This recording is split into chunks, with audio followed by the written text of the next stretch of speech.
কোনো গैर মুসলমান যদি মারা যায় তাহলে তার মাগফিরাতের জন্য দোয়া করা জায়েজ আছে কিনা। তো বিষয় মশলা হচ্ছে যে গैर মুসলমান মরার পরে তার জন্য মাগফিরাতের দোয়া করা জায়েজ না, কারণ আল্লাহ তাআলা কোরআনে কারীমের মধ্যে বলেছেন মা কানা লিন-নাবিয়্যি ওয়াল্লাযীনা আমানু আন ইস্তাগফিরু লিল-মুশরিকিন ওয়ালাউ কানু উলি কুরবা মিন বা'দি মা তাবায়্যানা লাহুম আন্নাহুম আসহাবুল জাহিম। আল্লাহ তাআলা বলেছেন মা কানা লিন-নাবিয়্যি ওয়াল্লাযীনা আমানু আন ইস্তাগফিরু লিল-মুশরিকিন, যে নবীর জন্য এবং যেগুলো মানুষ ঈমান নিয়ে এসেছে সেগুলো মানুষের জন্য জায়েজ নাই যে সে মুশরিকিনদের জন্য, কাফেরদের জন্য, গैर মুসলমানের জন্য মাগফিরাতের দোয়া করবে। ওয়ালাউ কানু উলি কুরবা, যদি রিশতেদারও হয়, মিন বা'দি মা তাবায়্যানা লাহুম আন্নাহুম আসহাবুল জাহিম, এই কথা প্রকাশ্য হওয়ার পর, এই কথা জাহির হওয়ার পর যে তারা হচ্ছেন জাহান্নামী।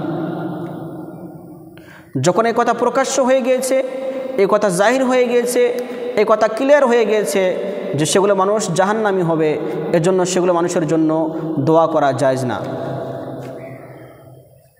কারণ আপনার দোয়া করে কোনো ফায়দা হবে না। আল্লাহ তাআলা কোরআনে কারীমের মধ্যে বলেছেন খালিদিনা ফিহা,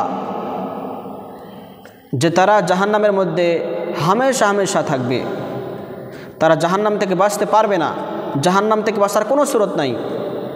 এজন্য আপনার দোয়া করে কোনো ফায়দা হবে না, এজন্য তার জন্য দোয়া করাও জায়েজ না। তবে হ্যাঁ, যদি কোনো দেশের মধ্যে, কোনো জায়গার মধ্যে পরিস্থিতি খারাপ হয়ে যায়, যদি আমি তার জন্য দোয়া করি না, তাহাকে সাপোর্ট করি না, তাহলে দেশের মধ্যে বা সেই জায়গার মধ্যে হাল্লা সৃষ্টি হয়ে যাবে।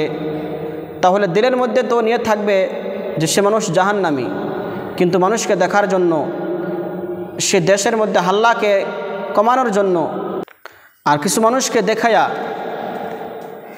কিছু গैर মুসলমানকে দেখায়া যে আমরা তার সঙ্গে আছি, এটা দেখায়া তার জন্য দোয়া করা, কিন্তু বিলকুল এটা জায়েজ না যে সে মানুষের ফটোকে রেখে সে মানুষকে মালা পরাইছে, সে মানুষের ফুল চড়াইছে, সে মানুষকে পূজা করেছে, এটা বিলকুল জায়েজ হবে না।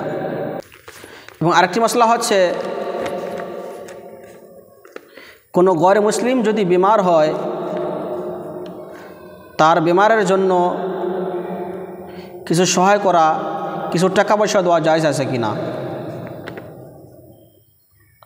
তো বিষয় মশলা হচ্ছে জি হ্যাঁ জায়েজ আছে, দিতে পারবেন। ঠিক তেমন করে